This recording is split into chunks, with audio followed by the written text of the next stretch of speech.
और ये document screen पे भी चलेंगे और मैं आपको पॉइंट वाइज बताऊंगा कि कौन सी साजिश पाकिस्तान ने रची है कि G20 फेल हो जाए। इनका बाप कुछ नहीं कर सकता इसके बारे में, इनका बाप कुछ नहीं कर सकता, लेकिन फिर भी एक ऐसा मुल्क जो भूख नंग से लड़ रहा हो, जो परेशान हो, जो आटे की लाइनों में एक दूसरे की गर्दनें उड़ा रहा हो, वो मुल्क, उसके पास इतना टाइम और इतने रिसोर्सेज हैं कि यह सब बकवास करे। सबसे पहले पाकिस्तानी बड़ी खुशियां मना रहे हैं। क्यों खुशियां मना रहे हैं? कि भाई चाइना जो है वो G20 से पुल आउट कर गया, जो कश्मीर में होना था। मैं दो बातें पाकिस्तानियों को बताना चाहता हूं कि कान खोल के तुम लोग सुन लो, क्योंकि तुम्हें आसानी से कोई बात समझ में नहीं आती। जब मारेगा, कोई कूटेगा, कोई जलील करेगा, तब जाके तुम्हें समझ में आती है। तो वो मारकूट जलील आज मैं कर देता हूं तुम्हें दोबारा एक बार, ठीक है ना? कल भी करा था और कल भी करूंगा। दोस्तों, ऐसा है कि पहली चीज, चाइना G20 से पुल आउट नहीं करा। चाइना ने बोला हम कश्मीर नहीं जाएंगे, मत आओ। अगली बार G20 चाइना करेगा, और चाइना अगर कोई भी ऐसे कंट्रोवर्शियल इलाके में G20 करेगा, भारत भी नहीं जाएगा। Simple, tit for tat. China ये थोड़ा ना, भाई हम पाकिस्तान थोड़ा ना तो चीन से हमने पैसे लिए हैं कि जी मालिक, जी हुजूर, जी अब्बा जान, ये थोड़ा ना बोलना हमने। और जो चाइना वन यूनिट प्लान की बात करता है कि सभी चाइना है, मैं इंडिया की मिनिस्ट्री ऑफ फॉरेन अफेयर्स से ये कहता हूं कि अगर ये कश्मीर को डिस्प्यूटेड एरिया मानते हैं तो हम भी तिब्बत को डिस्प्यूटेड एरिया माने। इनका तो मंगोलिया शंगोलिया इन्होंने सब घेर रखा है। ईस्ट तुर्कमेनिस्तान क्या है, जहां पे वीगर मुसलमान लड़ रहे हैं? वो तो पाकिस्तान में गैरत नहीं है कि 15 लाख मुसलमानों को जेल में डाल दिया, फिर भी पाकिस्तान चाइना के तलवे चाट रहा है। वो तो पाकिस्तान की गैरत नहीं है, वो तो बेगैरत लोग हैं, जिसमें ऑनर नहीं है, जिसमें इज्जत नहीं है, ठीक है? जो बड़े बनते हैं वकील, कश्मीर के, फिलिस्तीन के वकील बनते हैं, जहां पे चीन आता है वहां पे अब्बू जी, सॉरी अब्बू जी, तो हमें कोई फर्क नहीं पड़ता चीन आए ना आए कश्मीर, ठीक है? पहली चीज। दूसरी चीज, जो पाकिस्तान इतना कह रहा है कि China has pulled away from G20 in Kashmir, China. मैं एक बात बताता हूं पाकिस्तानी मीडिया को, ठीक है ना? तुम लोग एक बात कान खोल के सुन लो ना, मुफ्त की एडवाइस तुम्हें दे रहा हूं, ये मेजर की मुफ्त की एडवाइस है। बेटा ऐसा है, देखो, तुम G20 में भी नहीं हो, तुम G50 में भी नहीं हो, और अगर कोई G100 होता है, G50 होता, तुम उसमें भी नहीं होते। तुम्हें यह मेहनत करनी चाहिए, यह अपनी कौम को बताना चाहिए, पाकिस्तानी मीडिया और पाकिस्तानी सियासतदानों को, कि भाई भारत G20 में है, हम भी 10 साल के अंदर G20 में जाएंगे। आओ चलो अपने मुल्क की तरक्की करते हैं कि हम भी G20 में बैठे, हम भी दुनिया से नजरों से नजरें मिला के बात करें, ना कि कटोरा लेके बात करें। लेकिन नहीं, मेरे पड़ोसी के घर में इतना बड़ा फंक्शन हो रहा है, मेरे घर में कुत्ता नहीं आता, लेकिन मेरे घर में पड़ोसी, मेरा जो पड़ोसी है उसके घर में बहुत बड़ा फंक्शन हो रहा है, बड़े बड़े लोग आ रहे हैं, शहर के नामी गिरामी लोग आ रहे हैं। मेरे घर की तरफ को मुड़ के नहीं देखता, मेरे घर की ओर को थूकता नहीं, मेरे घर की ओर को जाना पसंद नहीं करता, मुझे कोई मुंह नहीं लगाता। मुझसे सब डरते हैं कि या तो मैं पैसे मांग लूंगा या मैं फट जाऊंगा। यही है पाकिस्तान का हाल। खैर, एनीवे दोस्तों, ये तो हुई भूमिका कि मैं आज किसके बारे में बात करने जा रहा हूं। अब आते हैं प्रूफ पे, डायरेक्टली आते हैं प्रूफ पे।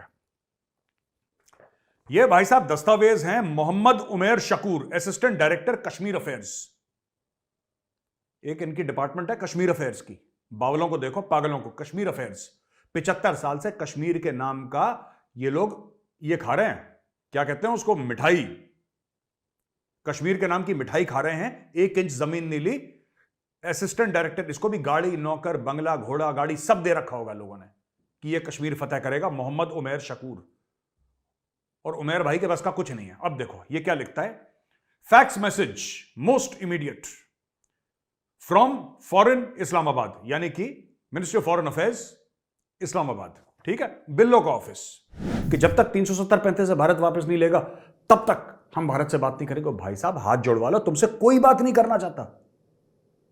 भारत तो छोड़ दो, तुम लोग आपस में एक दूसरे से बात नहीं करना। इमरान खान कहता है मैं डकैतों से बात नहीं करूंगा, यानी कि नवाज शरीफ की पार्टी से, PMLN, उनसे बात नहीं करूंगा। वो कहता है, ये कहते हैं इमरान खान से बात नहीं करेंगे। तुम लोग आपस में बात नहीं करना चाहते, भारत तुमसे क्यों बात करेगा यार? हमें भेड़िया ने काटा है। और वही चीज, वही बीमारी जो है, वही बीमारी तुमने चाइनीज को दिलवा दी, पाकिस्तानियों। वही बीमारी तुम्हारे साथ इतना वो शहद से मीठा और पहाड़ से ऊंचा और ये सब ड्रामा कर कुरा के, ये तुमने चाइनीज को भी वही बीमारी, ये मेंटल प्रॉब्लम है जो पाकिस्तानियों में चाइनीज को भी आ गई। क्या प्रॉब्लम आ गई चाइनीज को? हम G20 के लिए कश्मीर ने, ओ मताओ काका किसने बुलाया है? हो गया ना एक बार। हमारा काम था आपको बुलाना, आपका काम था हाँ कहना ना करना, आपने ना कर दिया, हमने बोला जी थैंक यू वेरी मच, आपकी जरूरत नहीं है, मोरों से काम चला लेंगे, एंड ऑफ स्टोरी। और डेली डेली वही बन, ओ हम नहीं जाएंगे, हम नहीं जाएंगे। दिस इज नॉट पाकिस्तान भाई साहब, ये हिंदुस्तान है, ये पाकिस्तान नहीं है जहां पे आप एक बार ये बोल देंगे कि हम नहीं जाएंगे तो पूरा 25 करोड़ की जो आवाम है वो रोना फूटना शुरू कर देगी कि आज हम खाना नहीं खाएंगे और आज तो हम रूठ गए हैं और हमारा बाप चीन नहीं आ रहा। ऐसा कुछ नहीं है यहाँ पे भाई, ऐसा कुछ भी नहीं है। तुम ना हो तो अच्छा है। मैंने कल भी बोला था, if you come to Kashmir you are welcome, if you don't come you are most welcome. ठीक है भाई। अच्छा, चाइना ने डायलॉगबाजी करी तो फिर हमारा फॉरेन ऑफिस दूर कैसे रखता? हमारे फॉरेन ऑफिस ने भी उनको बढ़िया मुंह तोड़ जवाब दे दिया और बोला कि इंडिया ने काउंटर करा the objection by saying that it is free to hold meetings on its own territory. Bharat ने बोला भाई कश्मीर हमारा है, हमारा था, हमारा रहेगा, हम कश्मीर में करें, हम कन्याकुमारी में करें, हमारा हेडेक है यार।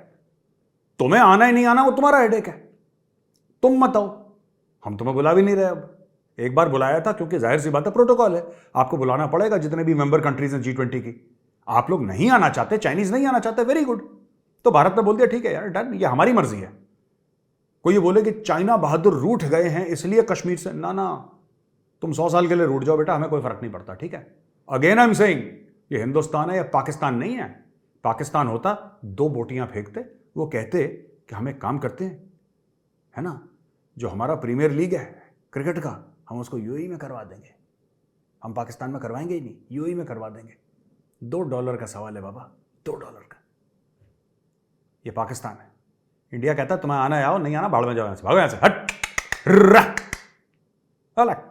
चाइनीज को दूर। भारत ने फिर जलील कर दिया चाइना को, बोला कि peace and tranquillity on the border is essential for normal ties with China. तो ये बोल चुके हैं कि हमारी जो टाइज हैं, पहले भी डॉक्टर जयशंकर बोल चुके हैं भैया हमारी जो टाइज हैं, हमारे जो संबंध है चाइना के साथ वो नॉर्मल नहीं है, अब नॉर्मल है।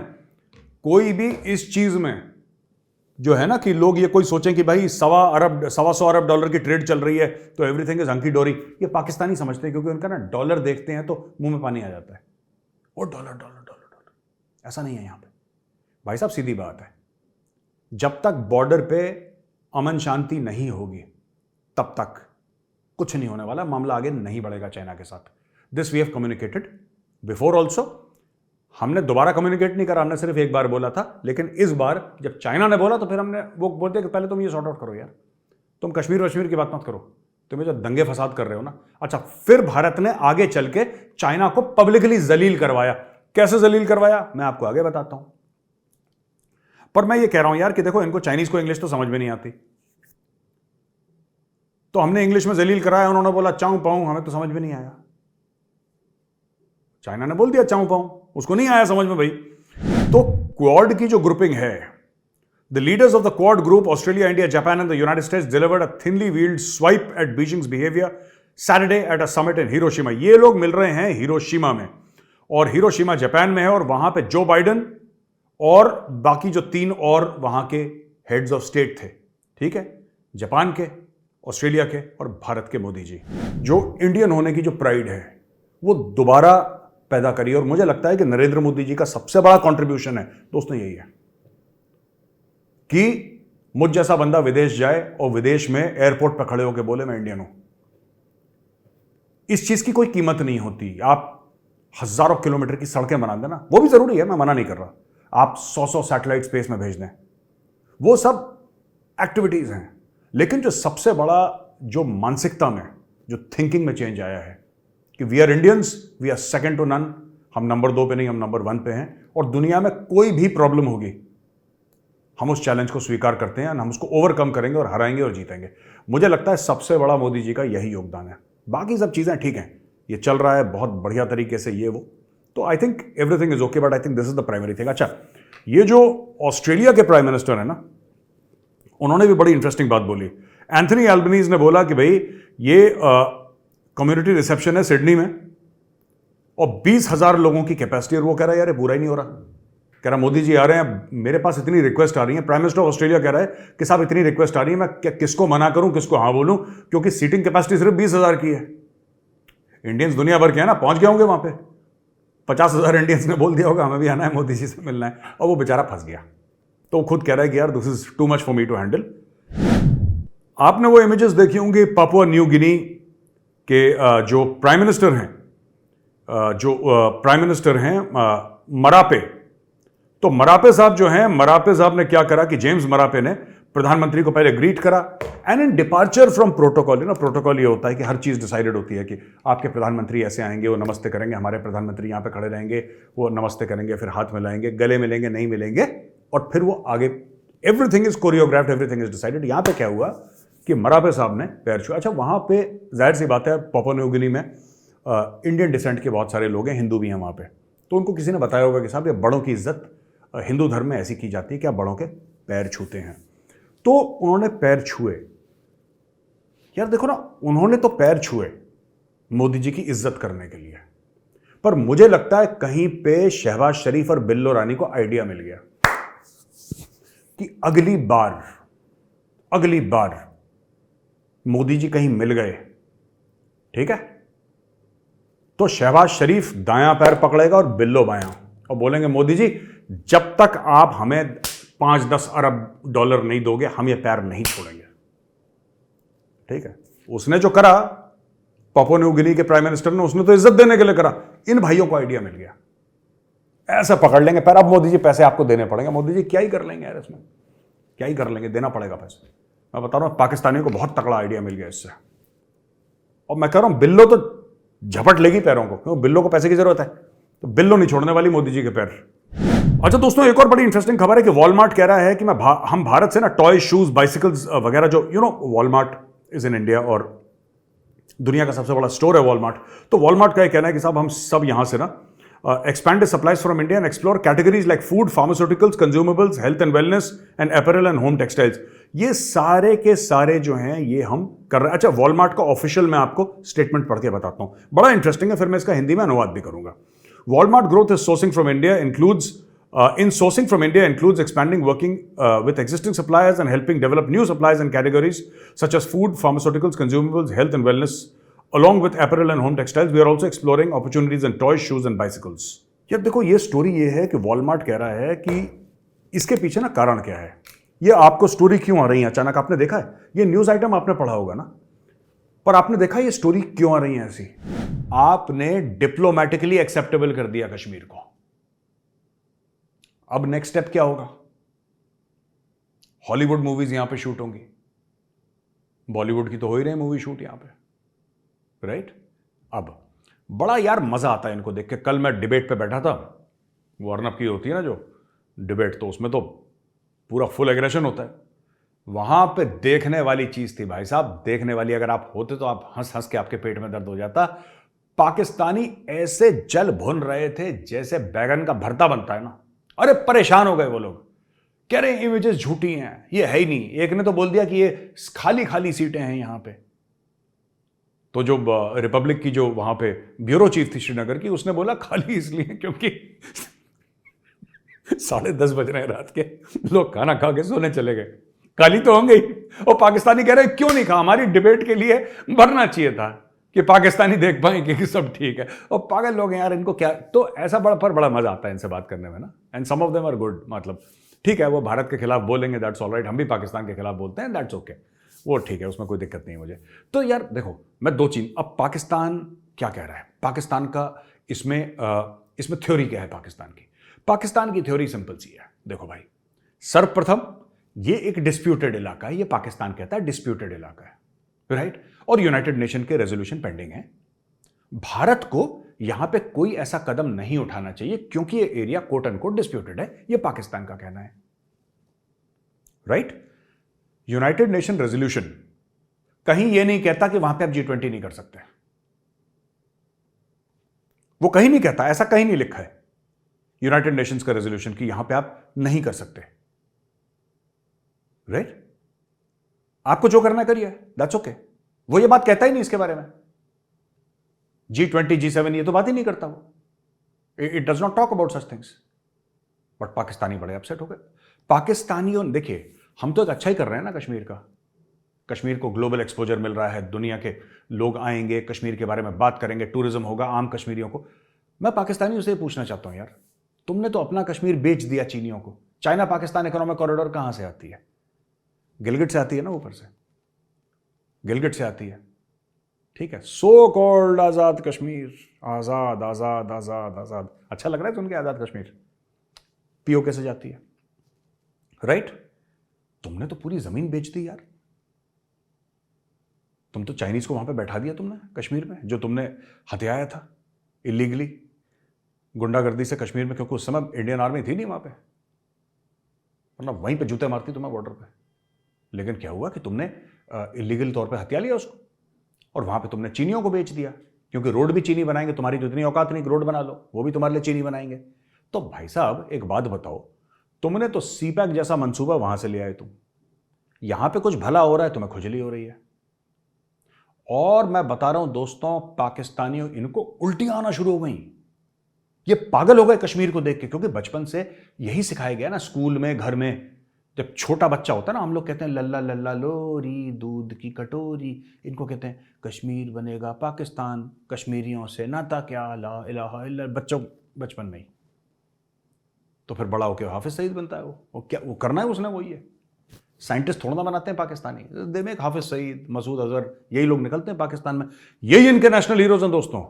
तो ये हो गया वहां पे, और भाई साहब बड़ा मजा आया पाकिस्तान को, और बिलावल ने ब्लास्ट करा है वर्ल्ड पावर्स को। बिलावल ने बोला कि तुम्हारी हिम्मत कैसे हुई जो तुम कश्मीर चले गए, तुम में क्या थोड़ी सी भी गैरत नहीं है? इंडिया एक बहुत बड़ा मार्केट है, मार्केट की स्पेलिंग में 15 ही आने चाहिए, मार्केट है इंडिया बहुत बड़ा, इसलिए तुम लोगों ने अपनी गैरत बेच दी, तुम लोगों ने अपनी अपनी इज्जत बेच दी, तुम लोग इंडिया चले गए, इंडिया चले गए तुम लोग हैं। बिलावल ने सारे डायलॉग मार दिया। बिलावल के लिए मैं एक गिफ्ट लेकर आया हूं दोस्तों। बिलावल जी, ये आपके लिए छोटा सा गिफ्ट है, पता नहीं पाकिस्तान में मिलता है कि नहीं मिलता, लेकिन बहुत ही कारगर चीज है। बिलावल जी, जब आप जहां पे जले हैं, मुझे पता है आप कहां पे जले हैं, कहां पे बिल्कुल ब्लैक हो गया है, I am aware of that, पर ये फैमिली चैनल है तो उस एरिया को मैं डिस्क्राइब नहीं कर सकता, मैं बता नहीं सकता आप कहां जले हैं। उस स्थान विशेष में आप बरनौल लगाइए, ठीक है ना। इसने बोला कि मैंने मेजर गौरव आर्य को बड़ा लथाड़ा है, ये करा है, बदनाम है जमाना। एक तो यार सीधी सादी हिंदी में क्यों नहीं बोल देते कि बदनाम है जमाना, मुर्फिके फुरकीन, पता नहीं क्या क्या। यार तुम छोटी बात करा कर यार, हल्की बात करा कर जो सबको समझ में आ जाए। मैंने इसको बोला कि Pakistan minister Fayyazul Hassan Chohan challenges me to an open debate. इसने चैलेंज करा, आपने सुना ना पूरा ऑडियो। चौहान साहब, challenge accepted, someone from Republic will get in touch with you shortly, don't back out, just you and me, let's see what you are made of. और फिर मैंने बोला कि your skin will make good shoes, यानी कि तुम्हारे शरीर के, तुम्हारे बदन की खाल निकाल के मैं अपने लिए जूते बनाऊंगा और उसके जूते अच्छे बनेंगे। ये मेरा ट्वीट है, ये मैंने फयाजुल हसन चौहान को बोला। अच्छा, ये जूते वाला थ्रेड देख के थोड़ा सा हिल गया। अब देखिए, ये रिपब्लिक टीवी का आर्टिकल है, ठीक है जी। और ये देखिए, मैंने फयाजुल हसन चौहान को बोला कि भाईजान ऐसा है कि आप और मैं डिबेट करेंगे, पूरा इंडिया और पाकिस्तान देखेगा, ठीक है, पूरा इंडिया और पाकिस्तान वो डिबेट देखेगा। आपको ये शिकायत है ना कि हम वॉल्यूम कम कर देते हैं, वॉल्यूम आपके हाथ में होगा, आप मेरा वॉल्यूम कम कर दो, डजंट मैटर, वॉल्यूम आपके हाथ में होगा। आपको जैसी डिबेट चलानी है आप डिबेट चलाओ, आप और मैं, पूरा इंडिया पाकिस्तान देखेगा। ये मैंने इसको खुला चैलेंज दिया था, आर्टिकल है, मैं प्रूफ दे रहा हूं आपको। ये भाई भाग गया, ये भाग गया ये वहां से। और इसकी पूरी कॉन्वर्सेशन ये रिपोर्टेड है senior associate editor Sanjay Pathak. Sanjay Pathak को ये बोला पाकिस्तानी मिनिस्टर फैजुल हसन चौहान ने कि यार मैंने तो बोला ही नहीं था कि गौरव आर्य के साथ डिबेट करनी है, जबकि आप खुद सुन रहे हैं उसने क्या बोला अभी, आपने सुना ना ऑडियो। अब फिर ये कहता है कि हमने तो कभी बोला ही नहीं गौरव, अब बीजेपी के मंत्री से कराओ, गौरव आर्य से डिबेट नहीं करेंगे। क्यों नहीं करोगे गौरव आर्य से यार, क्यों नहीं करोगे? अच्छा ये देखो, अब दोस्तों फयाजुल हसन चौहान की आखिरी खबर। ये वो लोग हैं जिन्होंने पीटीआई छोड़ी है।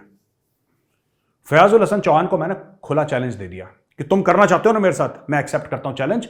और मैंने ये भी बोला, ठीक है, कि तुम्हें बड़ा शौक है ना शेर का शिकार करने का, मैं तैयार हूं, आ जाओ, तुम बहुत बड़े तीसमार खान बनते हो, आ जाओ।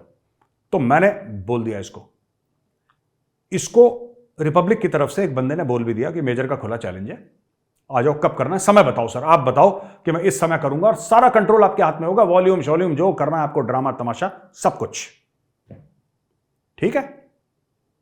यह बंदा भाग गया। पाकिस्तान की सरकार इतनी शर्मसार हुई, इतनी उनको शर्म आई इस बद्दे पे, इसको नौकरी से निकाल दिया। मैं आपको बताता हूं, ये देखो, इसको लगाई जरा एडिटर साहब, लगाई जरा स्क्रीन पे। हां, Fayyazul Hassan Chohan removed as information minister of Punjab province. कुछ ही दिनों के बाद जब मैंने इसको चैलेंज दिया था और ये भाग गया वहां से, फिर इसको हटा दिया कि तुमने क्यों ऐसा करा, और तुम जाते वहां पे, इतने बड़े मर्द के बच्चे तो बोलते सबके सामने, क्योंकि मैंने बोल दिया कि आपकी शर्तों पे करूंगा मैं डिबेट, आपकी शर्त पे, जो आप बोलोगे, आप जो बोलोगे मुझे मंजूर है, जैसा बोलोगे मुझे मंजूर है, आ जाओ सामने एक बार। ये भाग गया, ठीक है, क्योंकि ये फितरत है, ये सबसे पहले ये लोग सरेंडर करते हैं, सबसे पहले।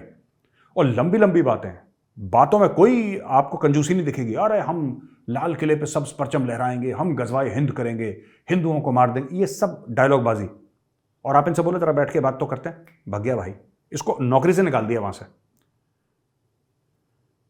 तो आपका दोस्त है ना मेजर, ये सिर्फ खाना नहीं खाता, ये पाकिस्तानी मंत्री भी खाता है।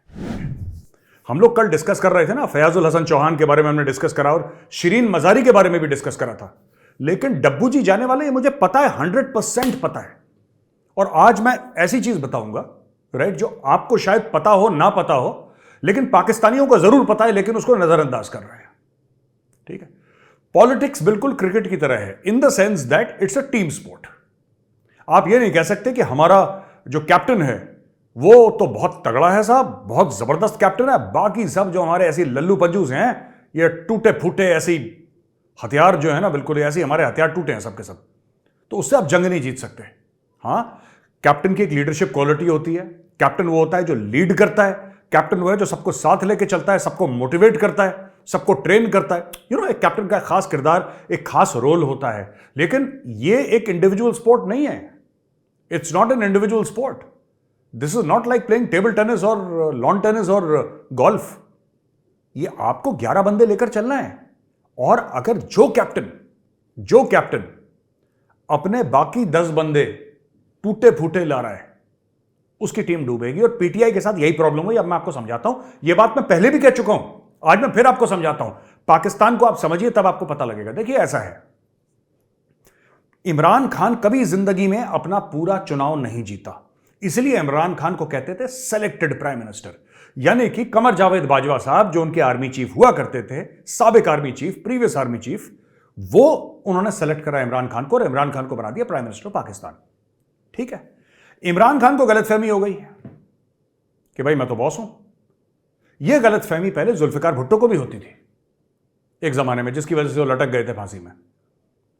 यह गलतफहमी हुई नवाज शरीफ को, जिसकी वजह से 10 साल या 8 साल समथिंग लाइक दैट वो जिला वतन रहे, और आज भी बाहर है, आज की तारीख में बाहर है। यह सब गलतफहमी का नतीजा है। वो बाहर क्यों है मुल्क के? Why is he outside the country? यह सब का सब उस खुशफहमी, उस गलतफहमी का नतीजा है कि भाई पाकिस्तान के बाप हम हैं। पाकिस्तान का जो बाप है ना, वो जीएचक्यू रावलपिंडी में बैठा है। तुम कुछ कर लो यार, तुम सर के बल खड़े हो जाओ, तुम कपड़े उतार के नाचो सड़क पे, उससे कोई फर्क नहीं पड़ता। ये पाकिस्तानी खुद मानते हैं कि हमारी बाप जो है वो फौज है, पाकिस्तानी आर्मी।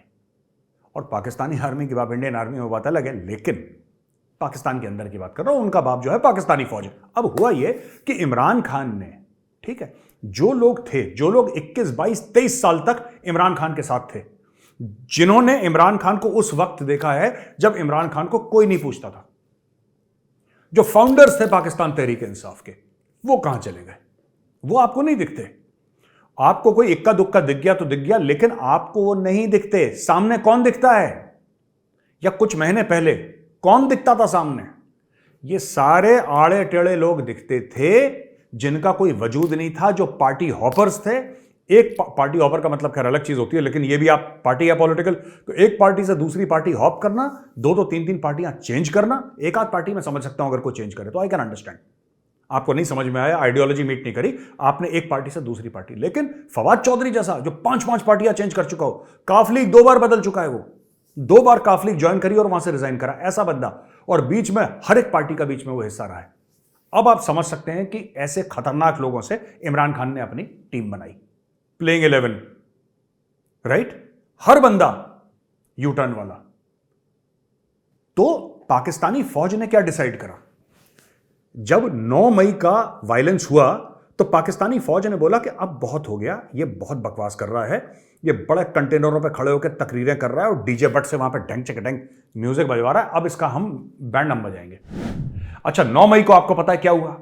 लोगों ने तोड़ फोड़ मचाई, किसी ने मोर चुरा लिया, किसी ने कोरमा चुरा लिया, किसी ने कॉर्नफ्लेक्स चुरा लिया, ये सब जो ऑल लाहौरी थिंग्स एंड फिर बहुत जगह अटैक्स हुए। उसके बाद जो पाकिस्तानी फौज है ना, उसने मारना शुरू करा। मैंने आपको कल भी बताया था, जो लोग काफ़ी सेलिब्रेट कर रहे थे ना दिल्ली में, अरे यार खान ने तो फौज की आंखों में आंखें डाल के, किसी ने फौज की आंखों में आंखें नहीं डाली भाई, किसी ने नहीं डाली।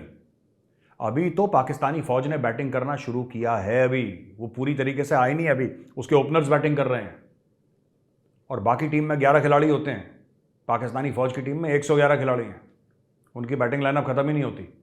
और मैंने ट्वीट भी करा था, पाकिस्तानियों को अच्छा नहीं लगा, लेकिन मैंने ट्वीट करा था, Pakistani army has never lost a war that it has fought against his own people. जब पाकिस्तानी फौज पाकिस्तानी लोगों के खिलाफ जंग करती है तो फतेह उसी की होती है हर समय। वो इंडिया के चक्कर में हार जाती है, लेकिन खुद के लोगों पे जब करती है तो then it is top class. तो इसमें ऐसा कोई वो नहीं है, ये लोग जीतेंगे इस लड़ाई को, जहां तक मुझे लग रहा है। क्या इमरान खान खत्म हो गया? आई डोंट थिंक सो, लेकिन इमरान खान को काफी हद तक न्यूट्रलाइज कर देंगे। और काफी लोग भारत में ये सोच रहे हैं कि पीटीआई खत्म हो गई, भाई पीटीआई खत्म हो गई ना, आई डोंट थिंक सो। मुझे नहीं लगता कि पाकिस्तान तहरीक इंसाफ खत्म हो गई है, क्योंकि देखो पार्टी कमजोर हो सकती है। एमक्यूएम खत्म नहीं हुई यार, एमक्यूएम खत्म नहीं हुई। अल्ताफ भाई लंदन में बैठे हुए हैं, पार्टी तो चलेगी ना, चाहे इसके जोर पे चले, उसके जोर पे चले। आज इमरान है, कल हो सकता है पीटीआई का किसी और को लीडर बना दें ये लोग और इमरान खान से स्टेटमेंट साइन करवा लें, क्योंकि एग्जिट कंट्रोल लिस्ट, उसके बाद मैं बाद में आऊंगा, इसको और इसकी बीवी को, दोनों को, खान को और बुशरा बीबी को, दोनों को एग्जिट कंट्रोल लिस्ट में डाल दिया। नो फ्लाई लिस्ट है, वो देश छोड़ ही नहीं सकते। पासपोर्ट जब्त, आ जाओ बेटा अंदर। अब मैं आपको बताता हूं ये लोग कर क्या रहे हैं। बड़ी इंटरेस्टिंग चीज है, ध्यान से सुनिएगा, आपको मजा आने वाला है आज के एपिसोड में। तो कुछ नाम हैं जो कि मैं बता चुका हूं आपको पहले, लेकिन करीब 30 top leaders of PTI have left. 30 leader PTI के जा चुके हैं। मैं उनमें से कुछ के नाम आपको बता रहा हूं, कुछ के नाम हो सकता है मुझसे छूट गए हों। फवाद चौधरी आपको पता है, शिरीन मजारी, फयाज उल हसन चौहान, अब्दुल रज़ाक खान नियाजी, मखदूम इफ्तिखारुल हसन गिलानी, मियां जलील अहमद शराकपुरी, ख्वाजा कुतुब फरीद कुरेजा, आमिर महमूद कियानी, चौधरी वजाहत हुसैन, मलिक अमीन असलम, फैजुल्ला कमुक्का, डॉक्टर मोहम्मद अमजद, सैयद सईदुल हसन और सलीम अख्तर लाबर। अच्छा, ये तो लोग हैं जिन्होंने छोड़ दिया, काफी टाइम से जो छोड़ते चले आ रहे हैं। इसके अलावा मलिका बुखारी, जमशेद चीमा एंड मुसर्रत जमशेद चीमा, इन 3 लोगों ने भी छोड़ दिया। और ये बोला है मलिका बुखारी ने कि I condemn the events that transpired on May 9th for every Pakistani the events that took place are very painful, announcing her de-association from the party. Bukhari said she wasn't under duress and no one forced me to make this decision. अच्छा, सारे के सारे जितने भी छोड़कर आ रहे हैं ना पीटीआई, इसमें से कब छोड़ रहे हैं मैं आपको बताता हूं, सोचिएगा, दिमाग लगाइए, ये कब छोड़ रहे हैं? जब ये जेल से बाहर आते हैं तब छोड़ते हैं, जब ये कैद से बाहर आते हैं थाने से तब छोड़ते हैं। कोई घर पे बैठा बैठा जिसको कोई खतरा नहीं है, जिसको कोई खतरा नहीं है, जो घर पे बैठा है आराम से, वो नहीं पार्टी छोड़ रहा। जिसको उठा के ले गए वो छोड़ रहा है। इसीलिए मैं शहबाज शरीफ और जो पाकिस्तान की सो कॉल्ड एस्टैब्लिशमेंट है उनको बता दूं कि आपको भी पता है, मैं कोई आपको नई बात नहीं बता रहा, आपको भी पता है कि ये लोग जो हैं इनके दिल में फितना है। ये फिर जलाएंगे आपका सरगोदा एयरबेस, ठीक है, ये फिर जलाएंगे, क्योंकि ये क्या है कि आज की तारीख में ये मजबूरी है।